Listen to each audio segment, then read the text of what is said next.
Tere hommikust kõigile!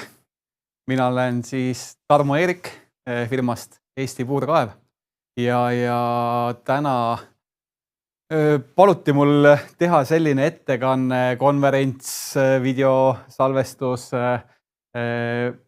teemal maasoojuspuuraugud ja orienteerutud siis korterelamutele.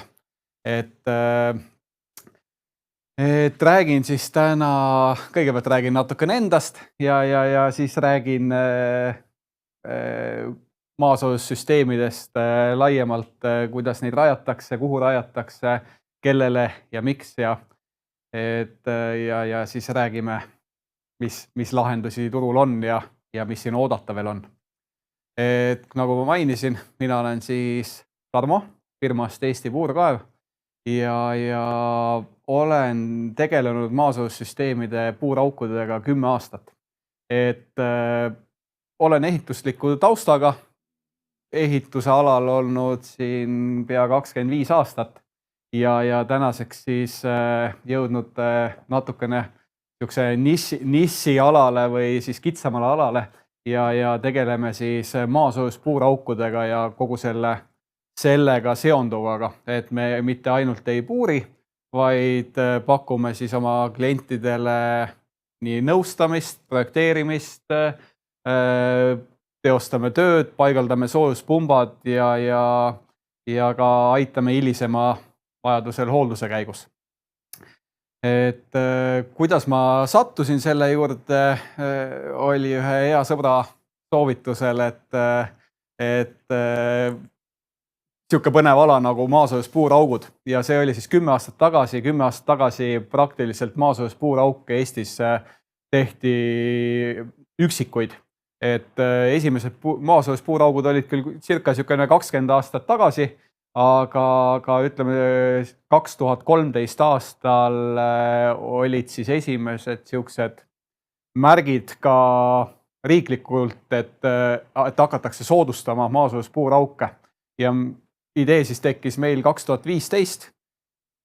Mina isiklikult puurmasinaga kokku olin puutunud nii palju, kui nägin ühte puuritud veekaevu, kui ma koju tagasi tulin, ehk mul vanemate kodus puuriti veekaevu ja pärast oli seal üks korralik liivahunnik ümber selle puuraugu ja järgmine kord siis kohtusime puurmasinatega siis, kui sõitsime Saksamaale masinat üle vaatama. Esimene otsus tuligi ju teha, mis tehnoloogia ja mis valiku variantide, mida nagu otsustada. Otsustasime siis Saksa tehnoloogia kasuks ja tänaseks on meil siis 3 ühe firma Geotech puurmasinat, millega siis puurime ja lisaks on meil siis ka kontoritiim ja ühendustiim ja soojuspumba inimesed, kes siis kogu seda asja kokku panevad. Esimesena ma võib-olla näitaksingi teile ära ühe siukse video, mis annab siis aimu, mis asi see maasoojuspuuraugu puurimine endast kujutab, mis seadmed seal on, kuidas seda üldse tehakse ja kuidas see üldse välja näeb. Panen ühe video käima ja pärast siis annan infot, mis see nagu endast kujutab.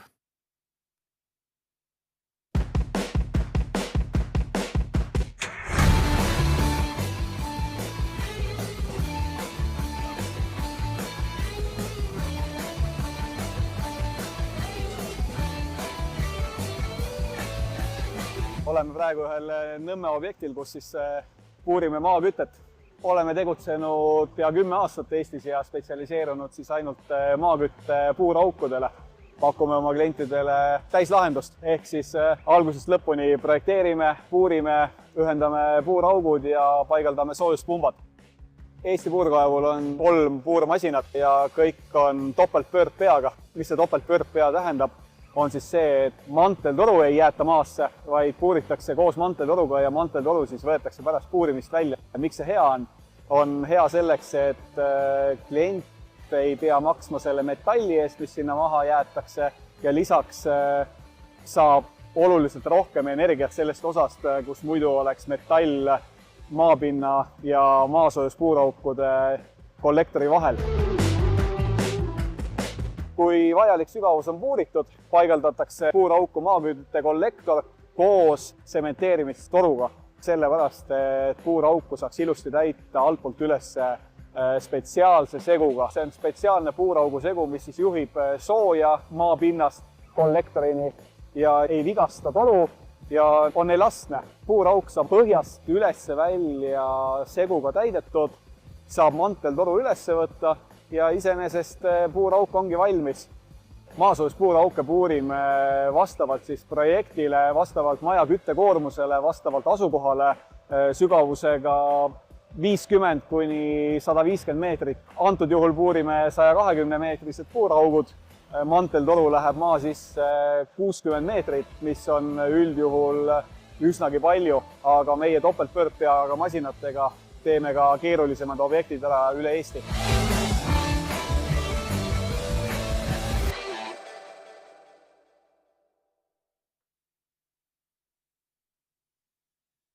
Nii, siin oli üks lühi tutvustav video, et aimu saada, mis need puuraukude puurimine endast kujutab, palju seal tehnikat on ja palju see seal hoovis tööruumi võtab ja oli näha, et tehnikat oli palju.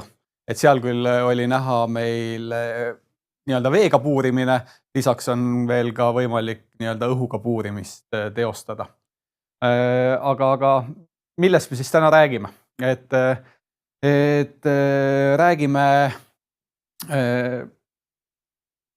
Räägime puuraugu asukohtade valikutest ja nõuetest. Räägime omavalitsuste piirangutest, kuidas arvutatakse puuraugu võimsuseid ja mis need seal alused on, miks seda siia arvutatakse. Erinevad puurimise metoodikad ja maaküttekontuurid, siis on meil tavakontuurid ja topeltkontuurid ja räägime innovatsioonist ja kuidas neid puurauke siis ühendatakse ja kasutan nii-öelda siis pigem nagu kortermajade näiteid, et sealt võimalikult palju teile informatsiooni anda.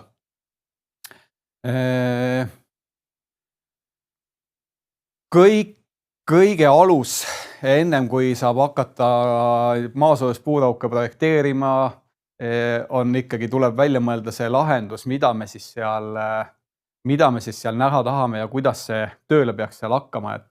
Et igal kortermajal, eramajal, ärihoonel on erinevad võimalused, ehk siis erinev haljasala, erinev küttekoormus ja kõige esimene asi, mida meil on vaja teada, ongi see, et kui palju see hoone, olgu ta siis kortermaja, eramaja, ärihoone energiat võtab. Et selleks siis uute majade puhul on lihtne. Kütteprojekteerija kalkuleerib selle välja hoone projekteerimise käigus, aga ka olemasolevate hoonete puhul on siis selles mõttes natuke keerulisem, seal tuleb siis arvesse võtta ja maja ekspluatatsiooni käigus saadud andmeid näiteks, et kui meil on tegemist seal gaasi või õli või kaugkütte piirkonnas oleva hoonega, mis siis tarbib näiteks gaasi majahoone kütmiseks ja tarbevee tootmiseks, siis me võtame selle gaasikulu siis arvesse. Et siis selle alusel projekteerijad saavad selle hoone küttekoormuse ja muidugi seal tuleb võtta lahku, mis on küttekoormus ja mis on tarbevee tootmise koormus, et need kaks asja siis tuleb eraldi välja arvutada, et saada teada, mis siis on, kui suuri tarbevee mahuteid sinna kortermajja on vaja, kui suurt soojuspumpa ja et see kõik oleneb siis sellest energiakogusest, mis see maja vajab selleks. Järgmine asi on siis see vaadata, kuhu ja milliseid puurauke me rajada saame sinna hoone ümber, et kui palju seal on maapinda, kas me saame kuskile parkla alla, haljasala alla või uute majade puhul siis kortermaja või ärihoone vundamendi alla, et saab ka ju maja alla neid puurauke rajada ennem hoonete ehitust. Ja siis, kui see info on olemas, siis saab alustada nii-öelda projekteerimisega, et see projekt kokku panna. Hoonetel, siin ongi üks kortermaja, millel ennem oli siis õliküte ja siis tuli siis kortermajal siis otsustada, et mis süsteemiga edasi minnakse, et kas jäetakse õliküte alles, kas pannakse maasoojuspump, õhk-vesisoojus-pump, renoveeritakse õlikatel, õlikatlamaja, et kõik erinevad võimalused on ju maaküttega olemas, et me saame kombineerida puurauke maasoojuspumbaga, nii õlikatlaga, kaugküttega, õliga, gaasiga, nii nagu sellele hoonele just parasjagu sobilik on ja et need koos tööle hakkaksid. Et tihti on see lihtsalt, et me ei saa võib-olla või meil ei ole mõistlik maakütet rajada 100% sellest hoone küttekoormusest. Et rajatakse osaliselt maaküttele ehk põhikütteks jääb näiteks siis maasoojuspuuraugud ja soojuspump ja lisa siis tehakse kas siis elektriga, pelletiga, õliga, gaasiga. Et ka siuksed kõik lahendused on ju võimalikud puuraukudega.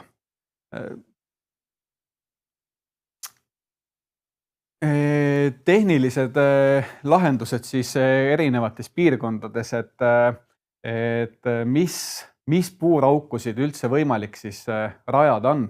Et tegelikult meil täna rajatakse Eestis üldjuhul madalad puuraugud ehk jagatakse 3. Madalad puuraugud, kesksügavad puuraugud ja sügavad puuraugud.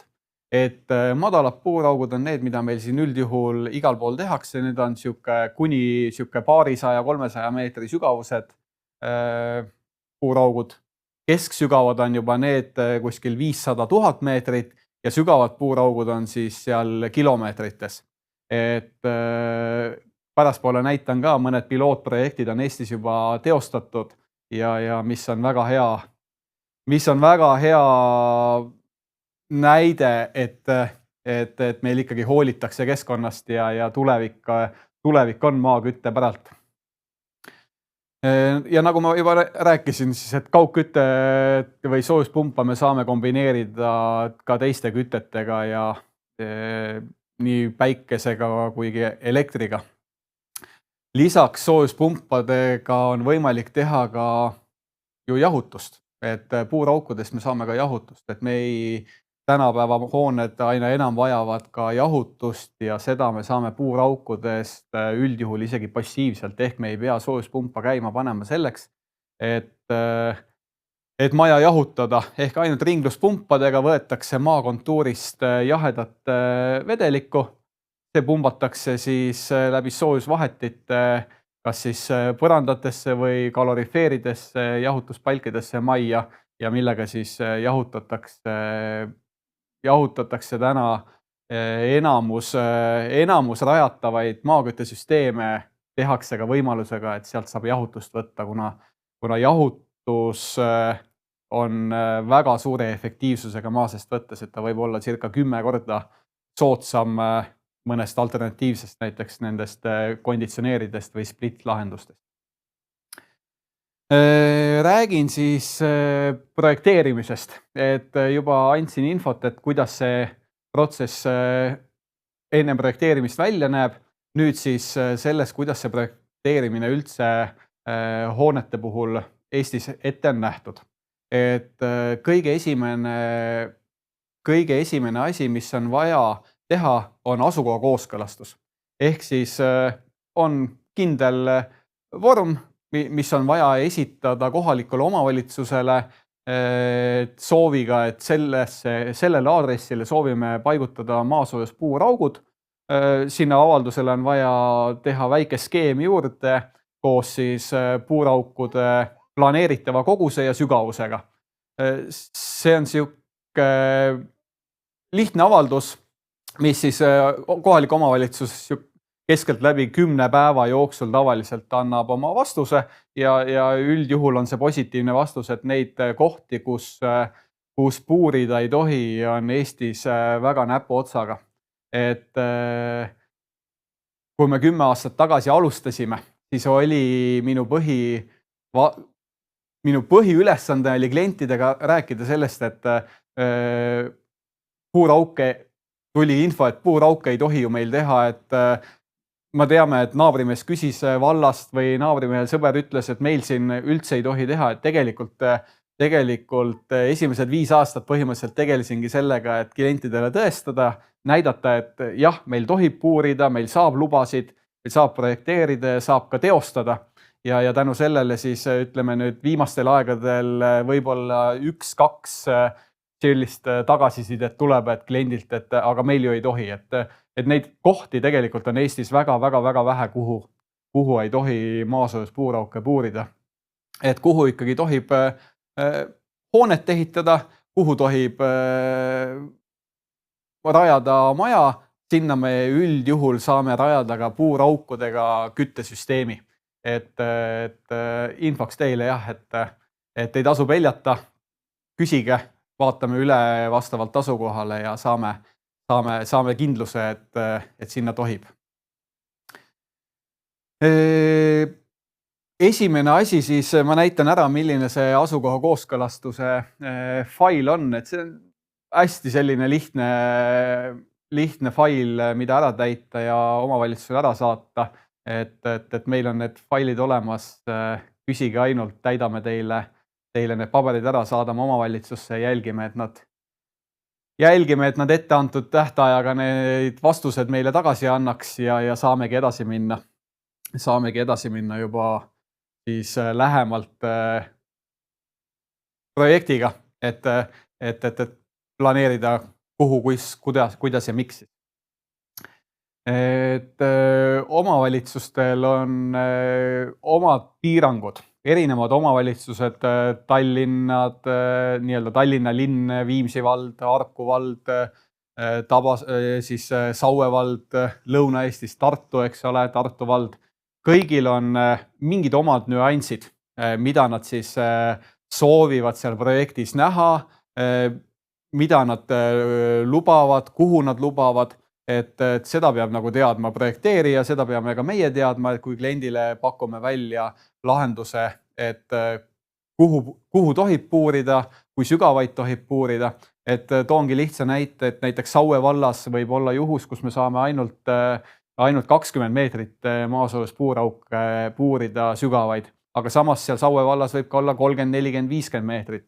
Et lihtsalt seal ei lubata sinna veekihti üldjuhul puurida, kus on valla enda puurkaevud ehk joogivee horisondid. Aga Tallinnas näiteks me saame hetkel teha 100, 120, 130 meetrit sügavad puuraugud. Tartus on väga hästi ära näidatud, kui sügavad puurauke tohib rajada. Ja samas sama on ka nii-öelda puuraukude asetsemisel. Ehk siis kui puuraugud üldjuhul peavad olema kinnistu piirist 5 meetri kaugusel. Seda siis juhul, kui on naabriga kinnistul ühine piir. Ehk siis see mõte on selles, et puuraukude omavaheline kaugus peaks olema minimaalselt 10 meetrit. Et kui mina teen oma kodus 5 meetri kaugusele puuraugu, siis naaber 5 meetri kaugusele samuti tehes, nad ei hakkaks üksteist mõjutama. Kui üks teeb lähemale, siis mõlemad puuraugud kannatavad ja energiat tuleb seal seetõttu lihtsalt vähem. Et kinnistu piirist 5 meetrit, kui ei ole naabriga kooskõlastust, et naaber ütleb, et ta sinna kindlasti kunagi ei planeeri puurauke rajada, tal on hoopis teises kohas sobivam asukoht. Hoonetele ei ole piiranguid tegelikult, kui lähedale hoonele tohiks puurida. Seal on piirang, tuleb see, et kui lähedale saab puurmasinaga lihtsalt majale seda teostada. Kaasaegse tehnoloogiaga ei ole seal ohtu, et me ei teki seal vibratsiooni, ei teki seal müra, ei teki seal mingisuguseid selliseid vajumisi, et hoone konstruktsioonile kuidagi see halvasti mõjuks. Lisaks need puuraugud ise ei erita seal ümbritsevale mingisugust nii-öelda külma, ehk siis, et see hoone seal kuidagi saaks mingit külmakahjustusi. Et horisontaaltrassid on isoleeritud, puuraukudes see temperatuur ei lange selliseks, et ta kuidagi hoonet kahjustaks. Rajatakse ka ju hoonete alla puurauke, ehk siis ennem hoone ehitust, ennem vundamendi ehitust puuritakse maja süvendisse puuraugud, ühendatakse need ära, maja vundamendi plaat peale, ehitatakse maja peale ja puuraugud jäävadki maja alla. Ehk maja kaugus puuraugust ei olene, siis oleneb hoopis sellest, kui lihtsalt füüsiliselt, kui lähedale sinna võimalik teha on. Väga suur oluline osa on, kui on haljastusel loomulikult, et mitte rikkuda puude juurestikku nende läbipuurimisega, läbikaevamisega, siis seal on omad nõuded, kui kaugele tohib siis nii-öelda puuvõrast või puujuurestikust või puutüvest neid puurauke teha. Et Tallinnas näiteks selleks koostatakse dendroloogiline projekt, seal näidatakse omad tsoonid geoalusele peale ja siis sealt tuleb lihtsalt need puuraugud väljapoole hoida ja see siis tagab selle, et need puud ei saaks viga selle puurimise käigus ja ka kokkuühendamise käigus. Siis loomulikult on puuraukude paigutamisel erisused, näiteks teega piirnevad alad, teele saab lähemale puurida kui 5 meetrit ühiskondlikule teele, kuna tee peale neid puurauke ju keegi ei raja. Seal vallad ja linnad annavad kooskõlastusi, et seal ei pea 5 meetrit kinnistu piirist hoidma. Ja loomulikult puuraukude omavahelisel kaugusel võivad ka erisusest sees olla, et lihtsalt kui neid omavahel lähemale paigutatakse, siis arvestatakse mingisugune efektiivsus maha või nähakse ette, et sinna samasse puurauku peab laskma nii-öelda jahutus siis suvel, et jahutusperioodil, et see on siis niisugune eeldused, aga kõike seda tuleb vaadata siis nii-öelda ühtse lahendusena. Ma järgmiseks näitan ära, et tihti küsitakse, et aga mille järgi te arvestate, et meil on siin selline maja ja te ütlete järsku mulle, et meil on vaja puurida näiteks 500 meetrist puurauku, et mille järgi neid üldse puuraugu sügavusi teada saadakse, et see ei ole nii nagu üks kõige suurem linnalegend puurimise kohta on see, et üks köetav ruutmeeter võrdub üks puurimise meeter. Et see ei ole, see võib olla 10% juhtudel, et see kehtib see linnalegend, aga 90% juhtudel ei kehti. Meie majad on ju väga erineva küttekoormusega, soojustatud majad, soojustamata majad, uued vanad majad. Lisaks on meil Eesti geoloogia väga erinev. Meil on savid, liivakivid, lubjakivid, kvaternarisett, kõikides kihtidest me saame erinevalt energiat, et me ei saa võtta mitte kuidagi mingit rusikareeglit, et see kehtiks. Soovitan alati üle küsida, pole raske, vastame, et arvutame ikkagi vastavalt maja asukohale selle puuraugu läbilõike, sügavuse ja koguse. Nüüd mul ongi niisugune näide, milles on siis näha pinnaste erivõimsused. Et siin on üks väga Eesti mõistes väga hea läbilõikega nii-öelda kivimid, mis siis asuvad pigem Lääne-Eestis saartel. Meil on siin väike kiht saviliim moreeni, kus me saame erivõimsusest 40 vatti ühe puurimise meetri kohta ja alt olokivist me saame 55 vatti. Et siin see keskmine on üsna selline hea, aga samas, kui me vaatame järgmist slaidi, siis siin on meil 55 meetrit vahepeal savi. See on meil tüüpiline Tallinn-Viimsi läbilõige, ehk me saame siit, arvestades liivakivi, mis on savi all, me saame peaaegu 3 korda vähem sealt energiat. Ehk siit tulebki välja see, et miks ei saa võtta ühtselt igal pool seda mingit keskmist väärtust sealt maa seest. Iga objekti tuleb ikkagi eraldi vaadata, ja tuleb teada, mis seal see läbilõige on ja selle järgi siis saame selle puurimise metraaži ja koguse. Soojuspumbad, et kui tavaline eramaja soojuspump on meil ju 10 kilovatti, 12 kilovatti, 8 kilovatti, siis kortermajadel on need võimsused ju oluliselt suuremad ja soojuspumbad on ka hoopis teistsugused, teiste mõõtudega ja kortermajade puhul on siis pigem nagu profiseeria soojuspumbad, mis siis sinna paigaldatakse. Soojuspumpasid võib paigaldada 1 kuni 2, 3, võib mitu panna, et seal ei ole nii, et ainult ühe suure soojuspumba saab paigutada. Et antud juhul ongi kortermaja, siin on 2 70 kilovatist soojuspumpa, mis siis teevad nii sooja vett kui ka kütet sellele hoonele.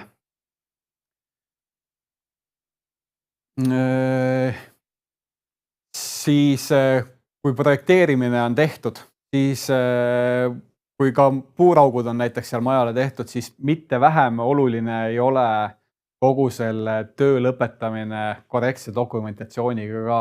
Et see, kes seda tööd teeks, peaks kindlasti jälgima seda, et need puuraugud saaks ilusti registrisse kantud, saaks hoonele puuraukudele kasutusteatise esitatud ja et seda on vajalik lihtsalt selleks, et kui esiteks on see muidugi seadustes ette nähtud, et see peab sedasi toimuma ja teiseks on see, et kui järgmine hoone, kortermaja hakkab seal lähedal midagi planeerima, et siis ka nemad oleksid kursis, mis seal kõrval või lähedal tehtud on. Ja siin ongi siis sama üks Lagedil asuv kortermaja, kuhu me mõned aastad tagasi puuraugud rajasime.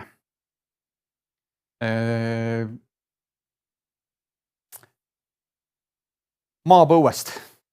Et Eestis siis see maapõu on üsna, kuidas ma siis ütlen, madala temperatuuriline, et siin meil ei ole väga suuri võimalusi, et puurime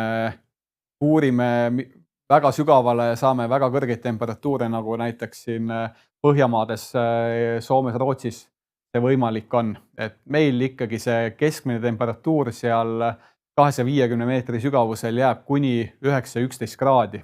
Et erandiks on siin Kirde-Eesti, kus see võib ka olla 15.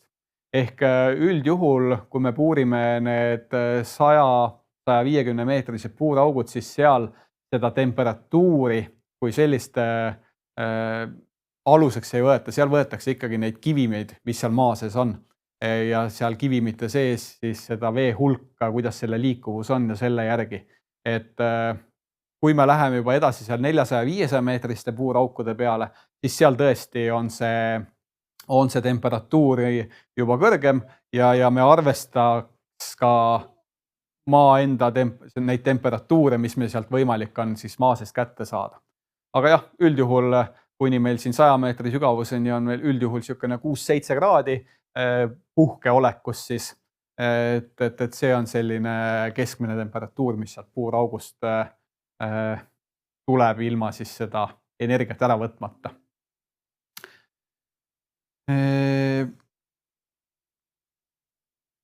Energia, mis tuleb maa seest, jah, et puuraugud on siis, ma rääkisin teile nii-öelda üldjuhul madalatest puuraukudest, aga Eestis praegu siis katsetatakse, uuritakse siis kesksügavaid puurauke, mis on siis 500, 600, 700 meetri sügavused. Et väga tihti ju tuleb ette, kus kortermajal ei olegi lihtsalt füüsiliselt ruumi, et need puuraugud sinna ümber maja kuidagi ära paigutada, et majad on omavahel üsna koos ja kui meil on näiteks, siin ongi üks hea näide, üks kortermaja näiteks, millel 150 kilovatti on küttekoormust, siis neid 100 meetriseid puurauke tehes on meil vaja puurida neid 45 tükki, ehk see võtab meil hoovipinda, parklapinda, mis iganes haljas ala 2300 ruutmeetrit ehk neid kortermaju, kellel nii palju vaba pinda on, neid on meil ikkagi üsnagi vähe. Aga ei tasu pead nurgu lasta, et kuna Eestis siin praegu katsetatakse ja pilootprojektid on juba käimas, tehakse ka 500 ja sügavamaid, 500 meetriseid ja sügavamaid puurauke, siis on võimalik selle samale kortermajale, kus muidu on 2300 ruutmeetrit pinda vaja, puurida vaid 2 puurauku 500 meetri sügavusi. Loomulikult seal on see vahemaa peab olema natuke suurem, aga see pindala kindlasti ei ole sellises mastaabis, mis seal vaba maapind on. Ehk nii palju vaba maapinda on pigem nagu igal korteriühistul, korterelamul, ärihoonel. Ehk see on meie tulevik just nendes piirkondades, kus on väga vähe maapinda ümber nende majade. Muidugi hinna poolest pärast tuleb üks slaid ka, kus natukene tänaste puurimishindade juures, mis see sügav puurauk maksab, et kui vähegi on muidugi võimalik, siis madalad puuraugud täna on kordades veel soodsamad, aga tehnoloogia areneb ja küll see sealt ka see hind allapoole hakkab kiirelt liikuma. Mille ma ennem rääkisin, et kindlasti kõik puuraugud peaks saama registrisse, et kuna Eesti on väga läbi puuritud geoloogiliste kaartide peal üsna täpne, siis ja iga uus puurauk, mis rajatakse, on jälle järgmistele puuraukudele indikatsiooniks, et mis sealt puuraugust tuli, mis seal läbilõige on, et need puuraugud kõik saaks ilusti registrisse, et järgmistel planeerijatel oleks neid projekteerijatel oleks hea vaadata, kuhu on tehtud, millised puuraugud on rajatud ja kuidas need ka toimivad, saab ju klientidelt üle küsida. Ehk antud juhul on näha, et Eestis on siin 4-5 tuhat puurauku rajatud. Ma ise küll kahtlustan, et neid on tegelikult rohkem, kuna lihtsalt selle tõttu, et paljud, mis on ka projektid tehtud, lihtsalt mõned puurijad võib-olla ei ole neid registrisse veel jõudnud kanda. Et hea oleks näha neid seal tegelikult võib-olla isegi rohkem. Ja siit on näha et kus siis kõige tihedamini neid maasoojas puurauke rajatakse. Tegelikult on neid ju üle Eesti, aga põhipiirkond on kindlasti siin Harjumaa ja Pärnumaa ja Tartumaa ja et need on need põhipiirkonnad, kus neid tehakse. Puurauke ju tehakse üldjuhul sellepärast, et kinnistul ei ole nii palju pinda, et saaks horisontaalselt näiteks seda maakütet rajada. Et puuraugud hoiavad oluliselt maapinda kokku. Et kui ma ennem rääkisin, et need sügavad puuraugud, ma arvan, et nad kuskil 10 korda võtavad vähem maapinda võrreldes nende madalate puuraukudega, siis madalad puuraugud võrreldes jälle horisontaalse küttega omakorda jälle 10 korda võtavad maapinda vähem enda alla. Et eks see üks põhjus on, miks neid puurauke rajatakse see, et nad lihtsalt võtavad hoovis vähem ruumi. Loomulikult teine on see, et nad on efektiivsed. Kolmas see, me saame sealt jahutust suveperioodil. Et need on need olulised faktorid, miks ju neid puurauke rajatakse.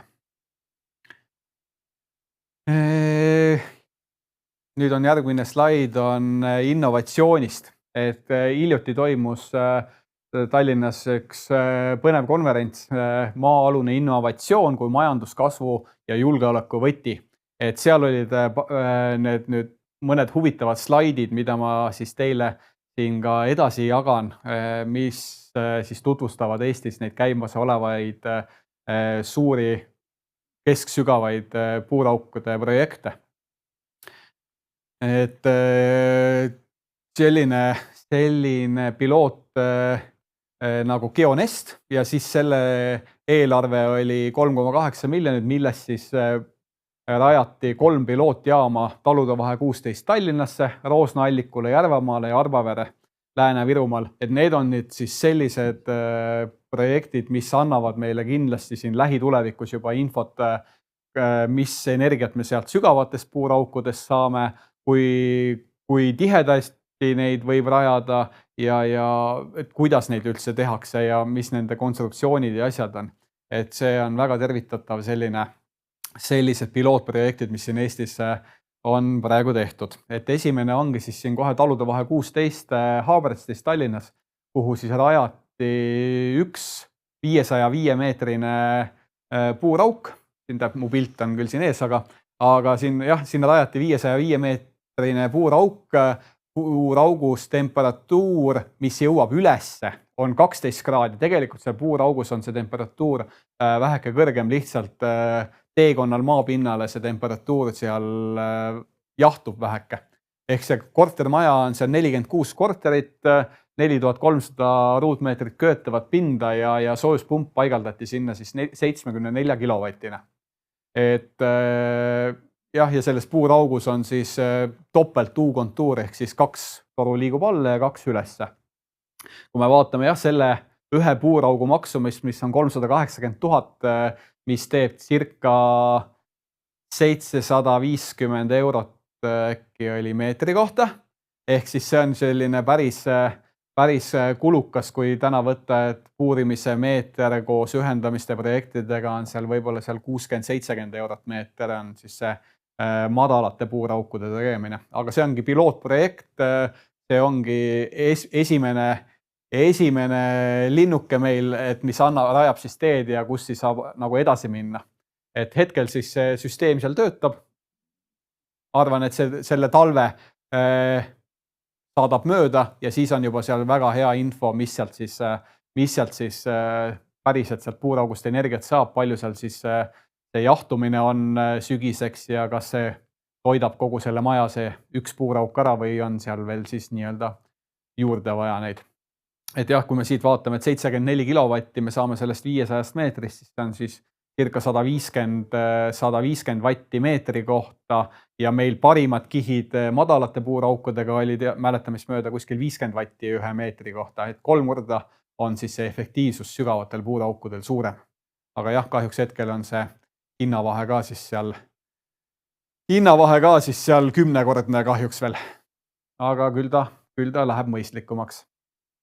Järgmine on siis Roosna allikul on üks pilootjaam, kuhu rajatakse 5 puurauku kortermajade kütteks ja soojuspumba võimsus on seal 400 kilovatti, et näed, siin on kogus on juba suurem puurimisel ja hind on juba tegelikult soodsam, et siin on meil juba peaaegu oluliselt allapool see hind, et küll see hind allapoole tuleb. Et siin on meil järgmine pilootprojekt, mis siis tehti nendele inimestele seal nii-öelda Roosna allikul, et vaadata, kuidas see kaugküttejaamas see asi ennast õigustab. Loomulikult kogu see lahendus on ju nähtud selleks ette, et vähendada CO2 heitmeid, vähendada inimestel kulu küttele ja mugavust anda juurde.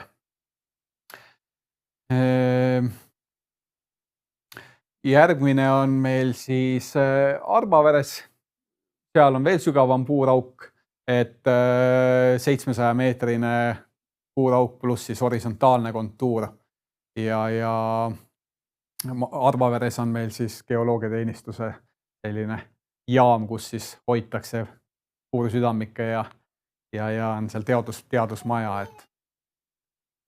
Ja tulekul on meil kindlasti ka põnevaid süsteeme, et Lõuna-Eestisse, Põlvasse, Tõrvasse, Rõugusse, seal on meil Eesti geoloogilises läbilõikes on väga paks pinnasetete kiht ehk siis kvaternaarid ja seal siis planeeritakse teha avatud süsteeme, seal siis mitte ei tehta sügavaid puurauke, vaid tehakse avatud süsteemid, kus siis ühest puurkaevust võetakse, pumbatakse vett välja sealt kvaternaarist ja teise siis puurauku tagasi. Iseenesest siukseid lahendusi on küll tehtud, aga nad ei ole nii mastaapsed, et suuri tootmishooneid, gümnaasiumeid sellele nii-öelda rajada. Et tulevikus siin põnevaid projekte on tulemas ja saame kindlasti infot igasuguste lahenduste kohta. Räägin siis, vahepeal tuli üks küsimus, kas loeb?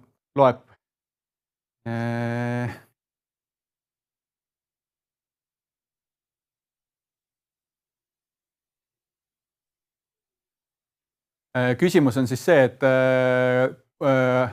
muutuvkuludest näiteks millisteks prognoosite puuraukude rajamise kulukust lähiaastatel ehk kas 3-5 tükki 100-meetriseid puuraukude rajamine võiks mõne aasta pärast maksta enam-vähem sama palju kui täna? Väga hea küsimus, et mida me prognoosime, et kas need madalad puuraugud lähitulevikus kasvavad hinnalt või jäävad samaks või kahanevad, et kui ma vaatan oma eelnevaid aastaid, kuidas nii-öelda hinnad muutunud on, siis me oleme täna hinnas circa kõigest 10% kasvanud, kui me alustasime 2015. Ehk hinnavahe on olematu võrreldes sellega, mis oli. Kuigi jah, siin nüüd viimasel ajal on ju väga suur palgasurve, on materjalide hinna kasv, et kindlasti ta mingil määral see hind kasvab. Kas ta kasvab võrdeliselt inflatsiooniga, vähem, rohkem, ma ei oska nüüd seda öelda, aga ma ei näe siin pigem hinnalangust, vaid pigem ma näen hindade ühtlustumist ja sellist jätkuvat stabiilset, võib-olla minimaalset kasvu. Et tasub alati pigem varem kui hiljem ära teha, et hiljem tagantjärgi vaadates on alati tundub, et see raha hind on pigem nagu soodsam kui hetkel tehes, et ma arvan, et soovitan pigem alustada täna selle projekti ja lahendusega ja kui vähegi kannatab, siis see ära teha. Nii, siis räägin nüüd viimasel ajal väga palju kõneainet tekitanud puurimise metoodikast, mis on topeltpöördpea. Mis asi ta siis on, miks teda eelistatakse ja miks temast nii palju räägitakse ja miks räägitakse nendest puuraukudest kui väga suurtest reostajatest või ohuallikatest meie põhjaveele. Meie põhjavesi on ju väga oluline meile kõigile. Sealt me ei saa üle ega ümber, et see peab meil samamoodi ka säilima tulevikus, et me ei tohi oma tehnoloogiate lahendustega seda oma joogivett rikkuda, et see on meie maavara.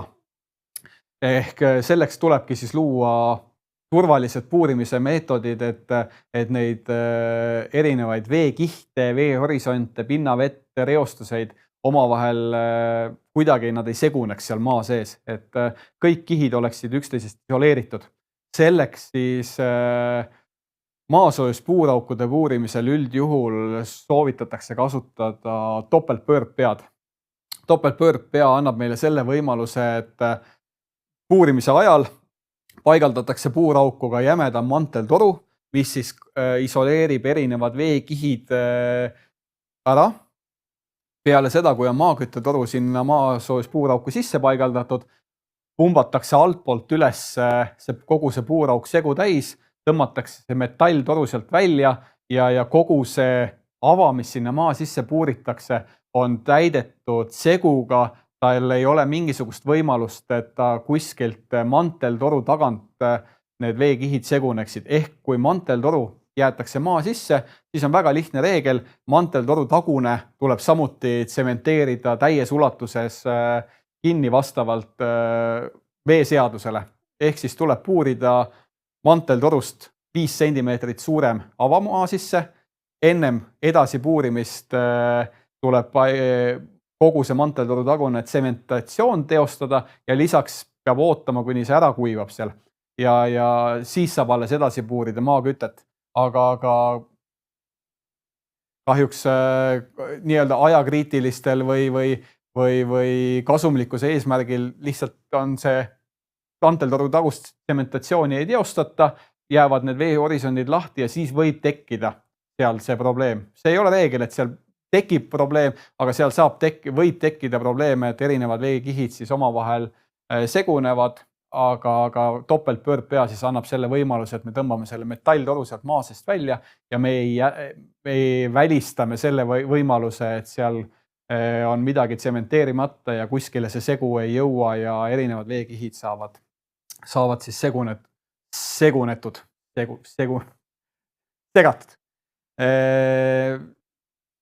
Nagu jah, alguses ma ütlesin, et meil on 3 siis topeltpöördpeaga masinat ja kuna me tegeleme ainult maasoojus puuraukudega, siis ma näen, et on oluline, et me hoiaks keskkonda, hoiaks kliendi raha kokku, hoiaks energiat kokku, hoiaks CO2 kokku, et see kõik on üks suur komplekt, et seda teostada, ongi vajalik korralikud seadmed, korralikud inimesed, kes seda tehnoloogiat järgivad, ehk siis need puurmeistrid ja puurijad, kes seal objektil on, ja lisaks loomulikult on projekteerijad üliolulised, kes selle projekti õigesti kokku panevad, et seal on õigesti arvutatud, kui palju me sealt maa seest energiat vajame, saame ja välja anname nii-öelda selle soojuspumbale. Ennem oli siin juttu innovatsioonist, siis niisugune üks innovatsioon, mis siin Eestis on jällegi selleks, mis me siin katsetanud oleme, on see, et jälle kuidagi maapinda kokku hoida just näiteks korterelamutel, kellel ei ole seda maapinda seal ümber maja piisavalt, et nad saaksid need puuraugud sinna ümber maja paigutada. Siis on välja toodud lahendus, kus puurauku läheb siis 2 küttetoru ehk alla ja üles 2 tükki.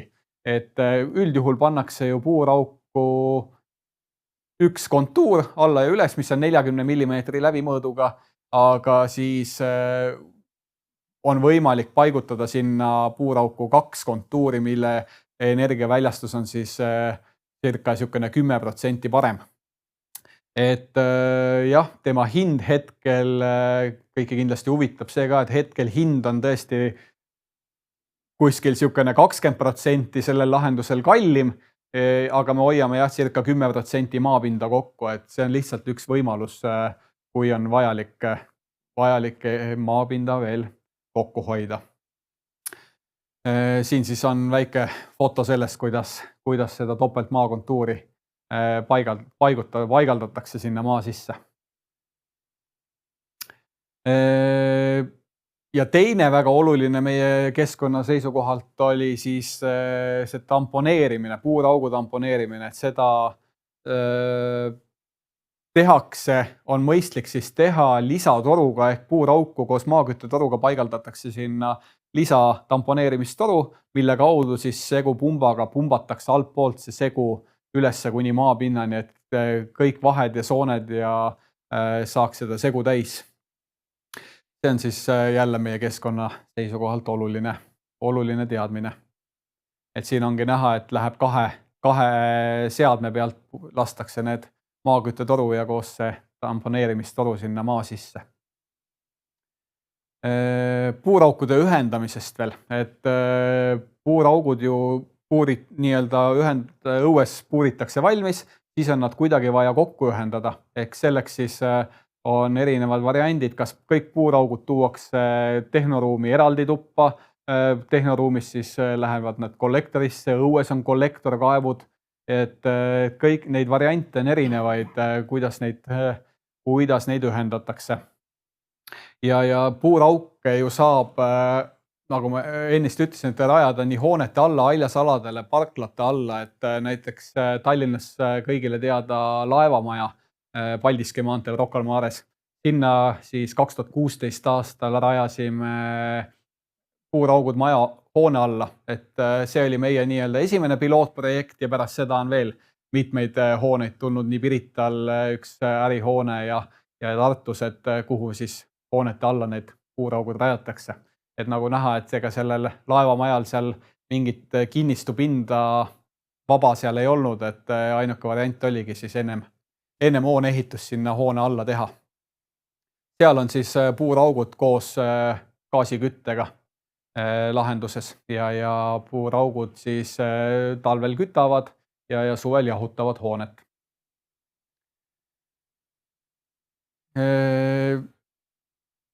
Üks foto ühest Tallinna kortermajast, kus samuti paigaldasime puuraugud ja täna on siis kortermaja on siis puuraukude kütte peal, et et see lahendus peab saama nii-öelda alguse sellest, et tuleb maja, korteriühistu või hoone küttekoormust teada, selle põhjal siis puuraukude kogus ja siis vaatame, kuhu ja kuidas me need puuraugud seal ära mahutame, et kas me peame parkla alla panema või mahutama haljasala alla, sest kui parkla alla neid ju puurauke rajada, siis tuleb ju arvestada pärast selle parkla taastamisega ka, et kogu see asfaltpind on vaja taastada ja et see on ka omaette kulu. Puuraukude efektiivne toimimine, et need tuleb lihtsalt rajada vastavale heale tavale ja parimale tehnoloogiale, et puuraugud tamponeerida pärast, et nad lahti ei jääks ja et saaks võimalikult pika eluajaga need. Puuraukude eluiga on siis circa öeldakse 50 aastat, ehk see plasttoru sinna puurauku läheb, see võiks seal püsida 50 aastat ilma, et temaga midagi juhtuks. Et see plasttoru on tavaline polüetüleen PE toru, mida kasutatakse ka siis joogiveetorudena ja see siis seal kehtib piisavalt või säilib siis piisavalt. Praegu tuligi just sama kohta ka küsimus, et kui pikaks hinnatakse puuraukude eluiga, et jah, et pigem on jah, tootja ütleb, et 50 aastat on sellel toru eluiga, aga täna me veel ei tea, et kui palju ta siis tegelikult vastu seal peab, et 50 aastat lubatakse igal juhul. Siis soojuspuuraukudel, eks ole, see soojuspump ise, sellel on ka oma eluiga, et kui puuraugu eluiga on seal 50 aastat, siis soojuspumba eluiga kahjuks nii pikk ei ole üldjuhul, et ta on pigem sinna 20 aasta kanti, et ühe Haapsalus isa juures mul näiteks on 2006 aastal paigaldatud soojuspump, täna ta veel kenasti töötab ja ei ole häda midagi, et soojuspumbale on ka ju teha korralikud hooldused ja küll ta kestab, aga puuraugud ise on siis nii-öelda hooldusvabad, et nendel mingit ligipääsu ja hooldust seal muud teostada ei ole, kui soojasõlmes siis kontrollitakse, mis seal et kas see piirituse lahus, mis seal puuraukudes siis sees voolab, puuraukudes sees on selline 30% piirituse lahus, et kas see on seal vastavalt nõuetele, kas see on piisavalt seal puhas ja et kas läbivoolud on kõikides puuraukudest olemas. Et jah, puuraugud ise on hooldusvabad, aga soojuspumbale on soovitatav kindlasti kord aastas hooldust lasta teostada. Vaatan, siin on veel paar küsimust tulnud, et minu arvamus Oodexiga puurimine, kas on jätkusuutlik, et ma saan aru, et Oodexi all on siin mõeldud puurimise meetodid, mis siis samamoodi surub selle metalltoru üheaegselt puurimisega sinna maa sisse, aga teda pärast välja ei võeta seal. Et sellel Oodexiga puurimisel või siis selle nii-öelda metalltoruga puurimisel ei ole halba mitte midagi, kui see manteltoru tagune tsementatsioon saab teostatud. Et see on samasugune puurimise tehnoloogia põhimõtteliselt, aga seal on lihtsalt, see võtab lihtsalt tegelikult, peaks võtma rohkem aega ja ressurssi. Aga ma ei saa teda öelda, et ta nüüd ei sobi. Sobib küll, lihtsalt seal on omad nõuded, kuidas teda teostama peab.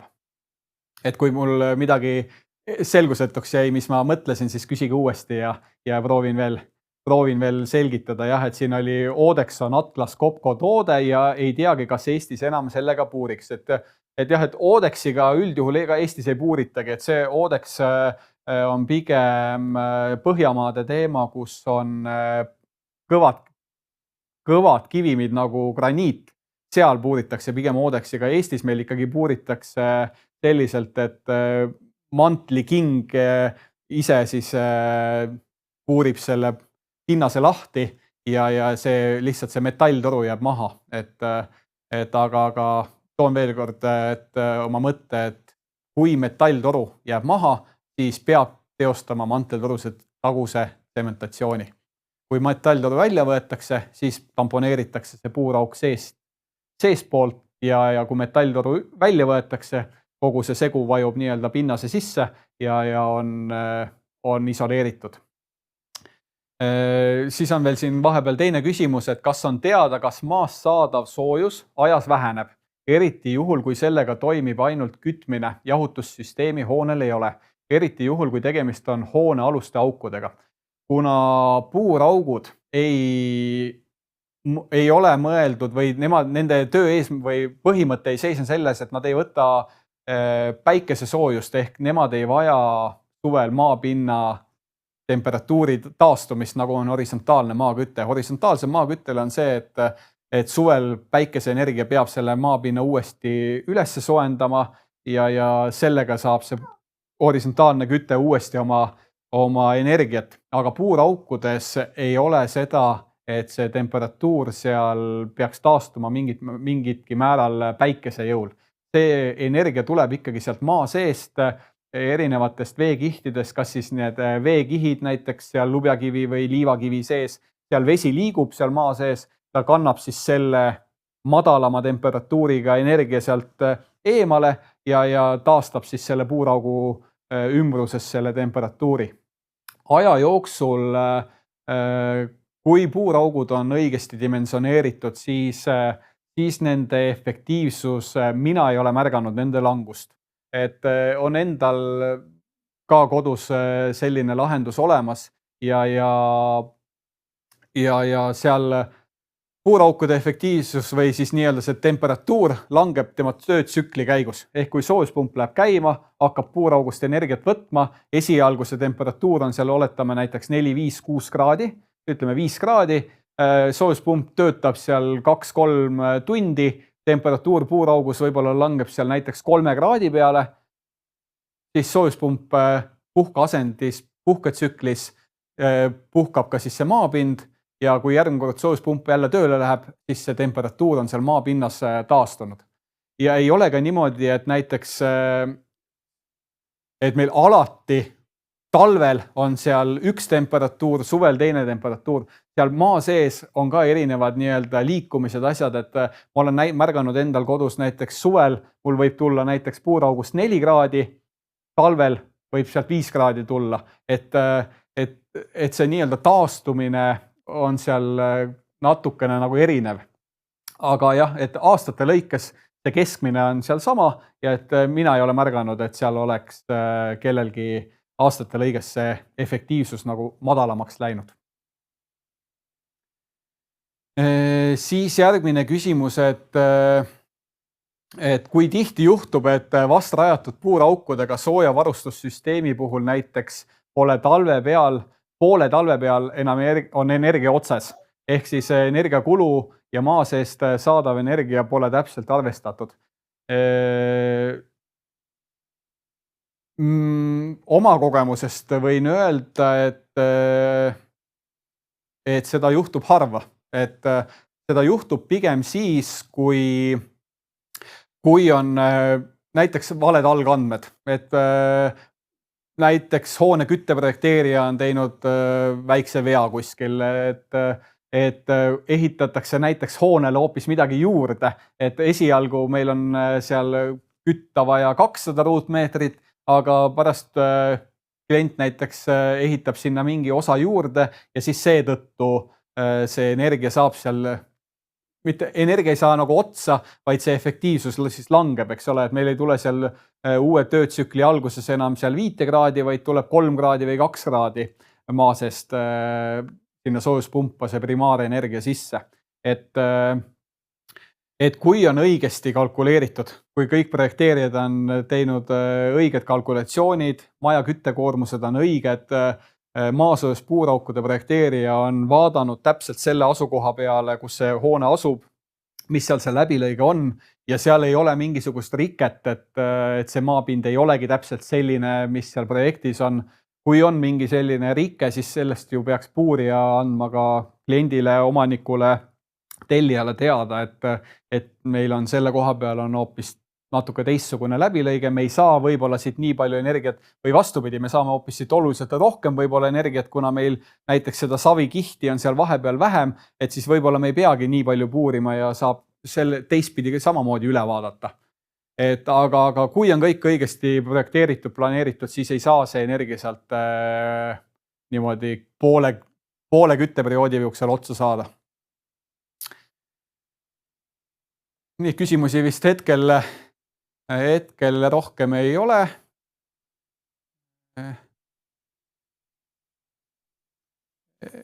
Nii, panen korraks veel väikse järgmise slaidi, mis ongi nüüd see kortermaja näide, mis nemad on siis ühed õnnelikud kortermajad, neil oli maja hoovis piisavalt ruumi ja mahtusime ära sinna 28 puurauguga, mis siis andis meile võimaluse paigaldada 2 soojuspumpa. Loomulikult soojuspumpade pealt me saame nii tarbevett kui ka kütet. Et sellel hoonel, nendel ennem oli õliküte, kukkusid küttekulud 5 korda. Et võrreldes ennem õli hinnaga täna, mis nad kulutavad elektrile. Loomulikult, neil on osaliselt nad said ka toetust, aga osaliselt on ju pangalaen peal, ehk täna nad on ikkagi võidus kuskil siuke 2 korda on nad võidus. Et tegid selle suure kulutuse, ehitasid omal küttesüsteemi, torustikud, asjad ringi ja neil on koos pangalaenuga täna soodsamad nii-öelda püsikulud, kui olid seda ennem. Ja lisaks ei ole ju neil enam keldris seda suurt õlimahutit, õlikogust, mis ennem kogu aeg seal haises ja kõige hakkas siis nii-öelda esimese korruse selle katlamaja peal asuvate inimestele nii-öelda tervisele, et see õli ikkagi mingil määral seal lõhnab ja ega see meeldiv ei ole. Soojuspumba paigaldusel kortermajadest tuleb jälgida seda, et kuidas seda paigaldatakse ja kuhu paigaldatakse. Soojuspumbad teevad soojuspumba ringluspumbad, soojuspump ise teevad ju mingil määral häält, vibratsiooni, et need saaks seal võimalikult parimal moel seal katlamajas selliselt ehitatud, et nad ei eritaks seal, ei häiriks kedagi seal lähedal olevaid inimesi, kes seal katlamaja peal nüüd elavad.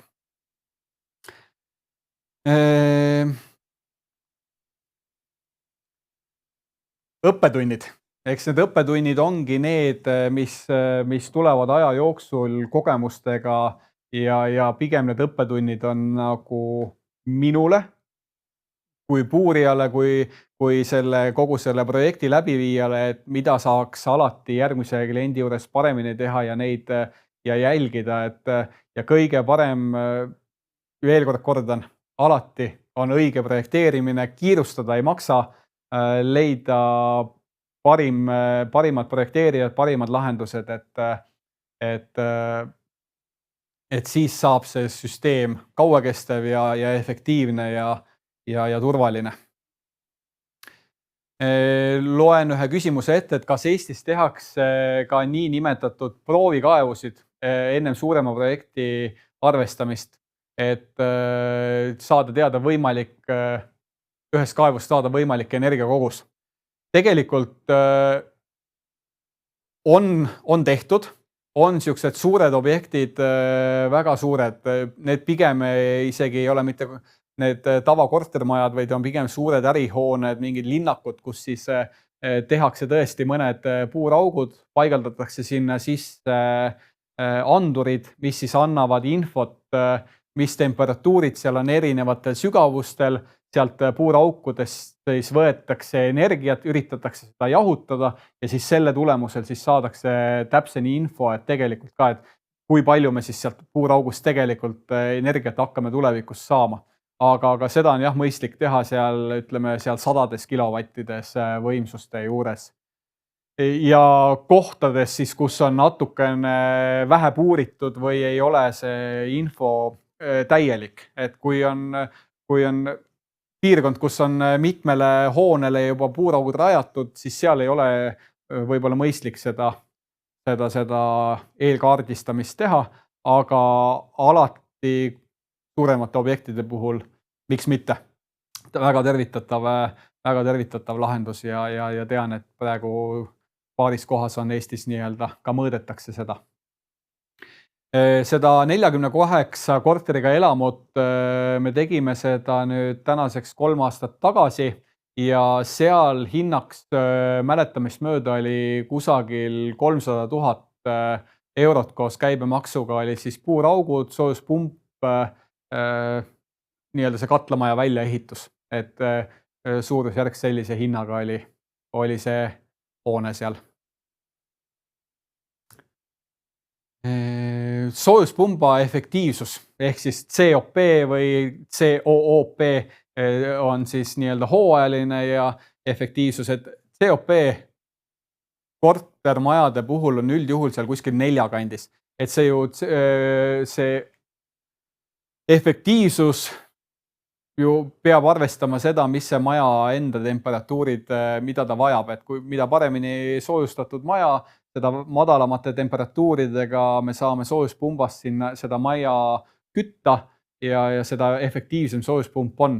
Et see kortermaja seal, ma arvan, et ta jääb kuskil ikkagi 4 kanti, et kuna seal läheb arvesse ka tarbevee tootmine, et ma kindlasti tegelen sellega, et tulevikus need numbrid veel täpsemaks saada, et mul oleks infot, kui palju seal siis see tegelik efektiivsus on tarbevee tootmisele ja kui suur see efektiivsus on küttele.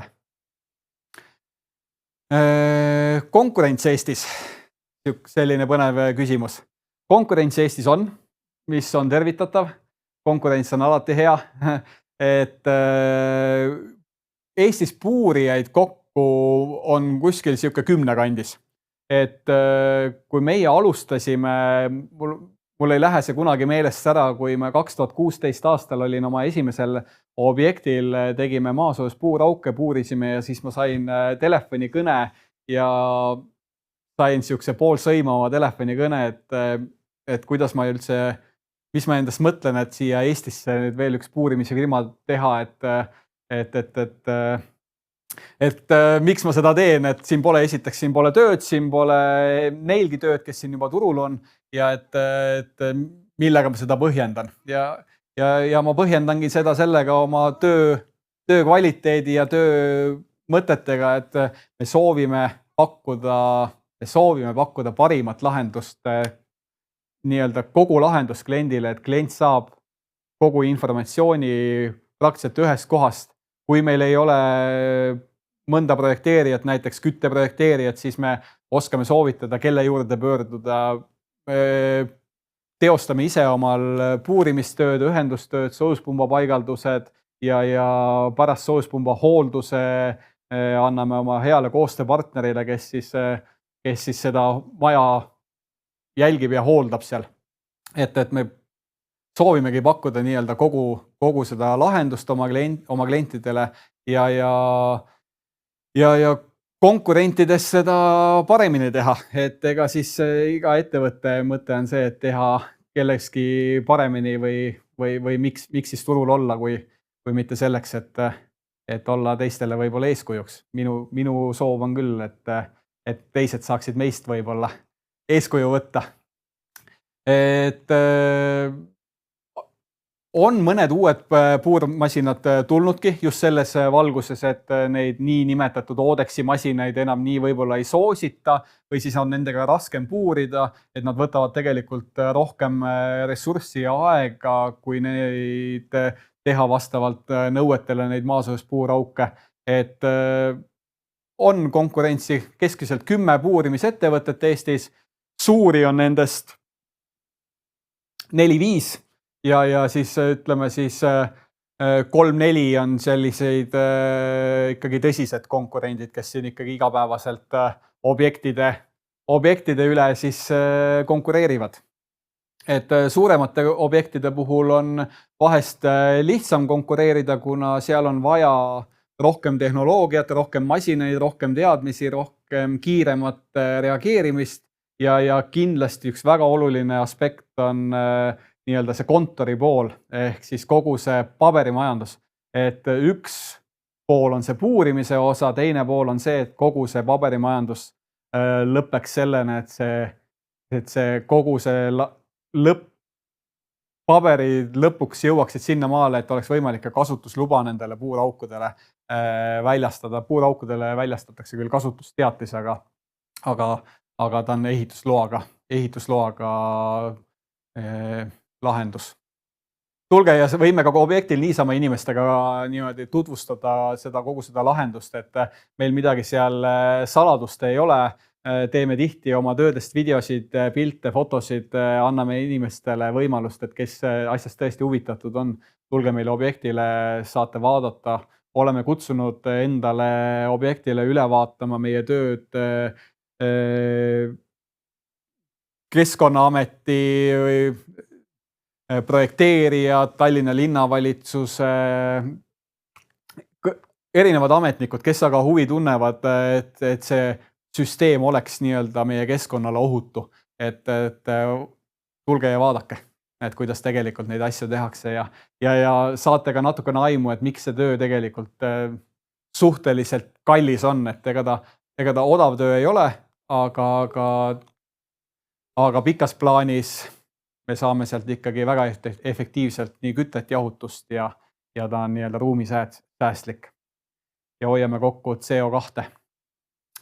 Et siis suures plaanis oli see minu poolt kõik, et kui nüüd mõned küsimused tulevad, et ma hea meelega vastaks, et kuna see koolitus oli üldjuhul nagu suunatud just nende KredExi ja korteriühistute inimestele, siis ma kindlasti näen, et küsige mult oma alalt küsimusi, et kuna teie olete nii-öelda lüli meie ja korteriühistute vahel, siis minu poolt tuleks kogu see info, mis teil nagu vaja teada on ja teie saate siis ühistule selle hea mõtte edasi maha müüa, et kas siis see korteriühistu, ärimaja, eramaja sooviks sellist lahendust või kuidas on. Korraks ma vaatan ühte küsimust siin, et selle hoolduse vajadus. Enne ma korraks mainisin, et puuraugud ise on hooldusvabad, need hoolduseid ei vaja. Mis võib puurauguga juhtuda? Üldjuhul küsitakse, kas mingid maalihked, mis seal maa sees juhtuda võib. Kui puurauk õigesti tehtud, õigesti tamponeeritud, valmis tehtud, siis temaga seal maa sees ei juhtu pigem enam midagi. Et mis teda vigastab, on igasugused mehaanilised vigastused, aga ta ise omast vabast tahtest katki ei lähe. Et me puurime aastas selline mõni 100, 300, 400, 500 puurauku ja kui on mingid erijuhused, siis need tulevad kohe peale puurimist välja. Järgmine päev on see teada, et seal puuraugus midagi juhtus, midagi kukkus kokku või midagi on seal nagu valesti, saab selle kohe nii-öelda ära parandada, aga see, et klient ei pea muretsema, et kas see nädala või 2 või 10 aasta pärast midagi juhtub, et seetõttu meil ei ole ka probleemi, kui klient küsib, et me võime vabalt oma tööle 5-aastase garantii puuraukudele anda, et me ei karda, et seal midagi nendega juhtuks. Eestis rajatakse aastas, meie rajame kuskil 400-500. Ma arvan, et see kogus kokku on kuskil 1000 kandis on kokku neid puurauke, et mis maaküttele aastas tehakse, et circa 1000 augukanti aastas, et kui vaadata, et seal oli neid installe 4000, siis tegelikult kui palju siis neid puurauke veel sinna registrisse kandmata on. Tasuvusarvutused võrreldes teiste kütteallikatega, et seal tuleb vaadata väga täpselt nii-öelda, mis meil alternatiiviks on, et kui me võtame täna läheme ju elektrikütte pealt, lähme maakütte peale, siis meil see kasutegur on seal 5 korda ehk me hakkame 5 korda vähem nii-öelda elektri eest maksma. Kui meil on seal täna näiteks gaas, siis see vahe ei ole ju seal nii suur, et seal on võib-olla 2-kordne vahe, võib-olla isegi natukene vähem, et see tasuvusarvutus seda tuleks jah, teha vastavalt hoonele, et on siin ja mis on energia sisendhinnad, eks ole, et sisendhinnad ka kõiguvad, ja me ei tea ju ka, mis need ette tulevalt on, et seal mingil määral on võimalik see tasuvusarvutus muidugi teha, kui täpne see on, niisuguse aasta-paari täpsusega on see tasuvusarvutus vastavalt majale võimalik ära teha. Nii, võtan saalist ka vahepeal ühe küsimuse. Oleks tegelikult 2 küsimust, et üks on selline huvi pärast, et kuidas see tööpõhimõte neil on, et kas need puuraugud on kõik korraga töös või käib see kuidagi järjekorras, praegu töötab see, teised puhkavad ja siis teine küsimus on võrreldes kaugküttega, et kaugkütte, ütleme, see sisend on mingi seal 70 kraadi, aga puuraukudega vist on kuskil 50, et kuidas need, ütleme, see tarbimine ja see neid nagu megavatti, kuidas seda nagu võrrelda? Esimene oli küsimus jah, et kuidas puuraugud kuidas nende tööpõhimõte on, et alati kõik puuraugud on ikkagi korraga töös, et ei ole mõtet seal kedagi välja lülitada ja pärast teda tagasi sisse lülitada, et need puuraugud, mis puuritud on, need on siis, kõik liinid on eraldi reguleeritud, et see läbivool oleks seal võrdne ja pärast siis soojuspump, kui käima läheb, siis ta ikkagi kõikidest puuraukudest võtab võrdselt seda energiat, et mitte koormata mõnda puurauku üle, sest kui tõesti, kui mõnda puurauku üle koormata, siis seal võib tekkida see nii-öelda igikelts või jäätumine. Ehk siis, kui see puurauk ära jäätub, tekib sinna mingi jääkiht ümber, siis tükk aega võtab aega ennem, kui ta üles sulab. Et kui on ikkagi projekteeritud nii, et meil on seal 20 puurauku, siis kõik need 20 puurauku on ühtlaselt töös, et ühtegi puurauku eraldi ei koormataks üle, et seal ei tekiks mingisuguseid anomaaliaid sisse. Siis teine küsimus oli see, et kui meil täna on näiteks kaugküte või siia majja tuleb seal kõrgem temperatuur näiteks 70 kraadi ja me nüüd täna paigaldame soojuspumba ja soojuspumbast me saame välja võtta näiteks ainult 50 kraadi, on ka kõrgema temperatuurilisi soojuspumpi saame 60 kraadi, aga mida kõrgemaks me seda temperatuuri seal soojuspumbas ajame, seda vähem efektiivsem see soojuspump ju ise on. Et me peame saama selle hoone võimalikult madala temperatuuri peale kütma, ehk siis kui seal üks asi on see, et kui sealt õue nii-öelda kaugküttest majja tuleb see 70 kraadi, võib-olla seal soojasõlmes jahutatakse seda nii palju maha, et võib-olla korteritesse läheb ainult seal 40 või 50 kraadi. Aga kui tõesti on hoone, kus läheb korteritesse samamoodi 70 kraadi, seal, kui väljas on seal külm -10, -20 kraadi, peab 70 kraadi minema sinna radikatesse, siis see tähendab tõesti seda, et kas me peame millegiga seda temperatuuri juurde ülesse kütma või siis mõistlikum lahendus on see, et me toome tubades selle temperatuuri alla. Ehk siis kas me suurendame radikate mahtu, millega siis see temperatuur seal toas siis alla tuleb. Aga jah, et kui on ikkagi ainus lahendus on see, et tubadesse peab minema näiteks 70 kraadi, siis on see tõesti probleemne koht ja võib juhtuda, et antud juhul võib-olla ei olegi võimalik seda puurauku soojuspumbasüsteemi kasutada, jah.